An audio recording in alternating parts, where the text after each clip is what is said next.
Hi guys! Welcome to Quarantine Journal ng Makulit na Guro. We will talk about anything and everything under the sun. Today is September 25, 2023. Okay, so it's around 4 o'clock. And I'm enjoying my mango pineapple shake or smoothie or whatever you wanna call it. So, nung panahon ng mangga, nag-ipon na ako ng mga matatamis na mangoes. I put it in the freezer so that I can have fresh mangoes anytime I like. So this is fresh mangoes, 1 can of Dole pineapple juice, and a dollop of honey. And then I put it in the blender. Very refreshing.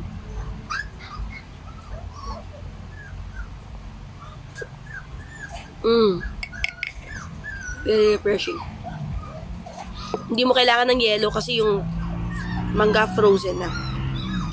But anyways, I'm not here to talk about my smoothie.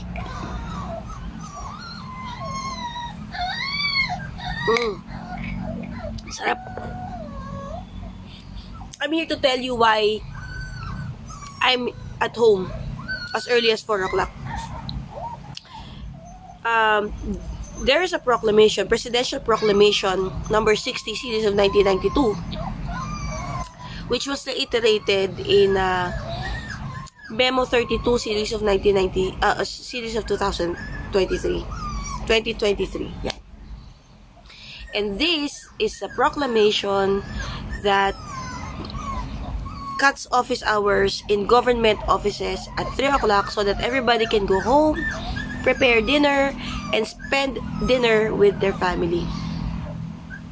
Ako wala akong pamilya, so natutuwa ako na nadamay ako sa proklamasyon na to.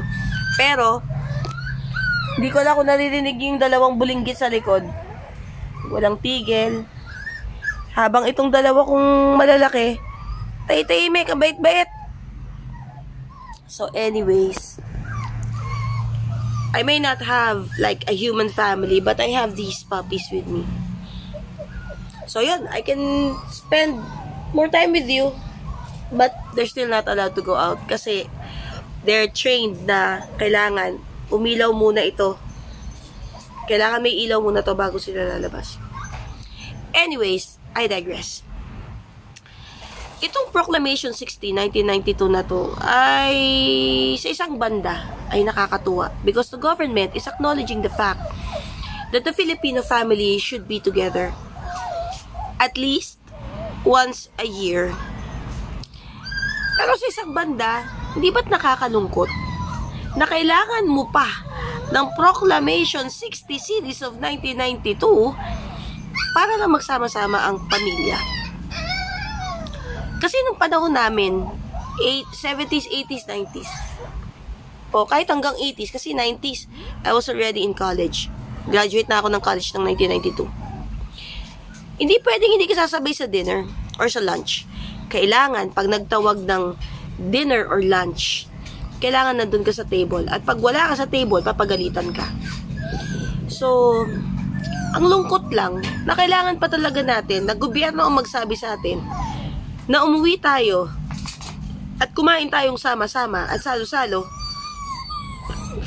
ng at least once a year. Tapos naalala ko, meron din ang Lucky Me na ganyan eh. Salo-salo, kailangan magsalo-salo ang pamilya. So, it's just so sad, no? Kasi, for one thing, yung mga parents na nagtatrabaho, naiipit yan sa traffic. So, as much as they want to come home early, kailangan palipasin nila yung traffic, kailangan suungin nila yung traffic para makauwi sila sa kanilang pamilya. And, it's so sad na itong ating mga teenagers ngayon, pagkagaling sa school, kung saan pa dumadaan.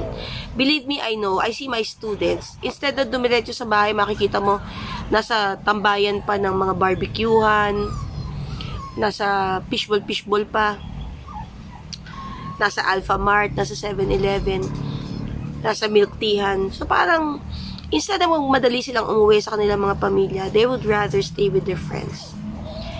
At yung mga naiiwang maliliit na bata, normally, nauuna na silang pinapakain ng kanilang mga yaya, tagapag-alaga, lolo, lola, tita, basta kung sino may iwan na kasama nila. Kasi, matagal pa bago uuwi si mami at daddy. Matagal pa bago umuwi si ate at si kuya. So, pinapakain na sila ng mas maaga. At kung minsan, Sa sobrang traffic, pagdating ng nanay at tatay, tulog na yung bata. At kung minsan, kung talagang medyo sumail yung teenager mo, uuwi yan ng alas 11, alas 12, sabi nga, nag-practice po kami kahit hindi naman totoo. So, nakikita ko yung difference nung family dynamic nung panahon namin tsaka panahon ngayon. At marami ako nakikitang bata na problematic pagdating sa ugali nila kasi hindi na rin sila nababantayan na katulad nung panahon namin. So, some of you might say, nagbabago ang panahon, nagbabago ang mundo. Totoo yan. Pero hindi naman nababago yung pagiging magulang mo. Hindi naman nababago yung pagiging pamilya. Hindi naman nababago yung katotohanan ang mga bata ay kailangan ng paggabay. Ang mga bata ay kailangan ng aruga. It's so sad kasi bilang isang teacher, nakikita ko yung mga batang problematic. Pag nakita mo yung mga magulang, 70% of the time, ang magulang ng mga batang problematic ay problematic din. So, parang napoproject nila dun sa bata yung mga problema nila sa buhay. Yung mga frustrations nila sa buhay, yung mga lungkot nila sa mga sarili nila, napoproject nila dun sa bata. Kaya yung bata nagkakaroon din ng problema. And then, the 30% na problematic na bata na may mabuting magulang, nakakaawa naman ng mga magulang. So, ano bang point ng video na to? Una, nalulungkot ako dahil ibang-iba na ang dynamics ng Filipino family. Pero pangalawa, natutuwa rin ako kasi unti-unti ko nakikita na nagsishift uli yung dynamic ng Filipino families. So, yung mga bata na napabayaan nung dati, mga pinanganak ng 90s na medyo napabayaan ng mga magulang na din sila ngayon, nagiging mas mabuting magulang sila. At yung mga hindi masyadong niyakap noon, mas mayakap na ngayon sa kanilang mga anak. At yung mga hindi nabigyan ng panahon noon, hinahanapan na nila ng panahon yung kanilang mga anak. So, siguro ganun talaga, no? The shift, the changes, umiikot lang siya. At sana, dumating ulit tayo dun sa panahon na sabay-sabay talagang kumakain ang mga pamilyang Pilipino na hindi mo na kailangan ng Proclamation 60, Series of 1992, para lang ang pamilyang Pilipino ay umupo sa isang table, sabay-sabay kumain. Kahit ano pang ulam mo.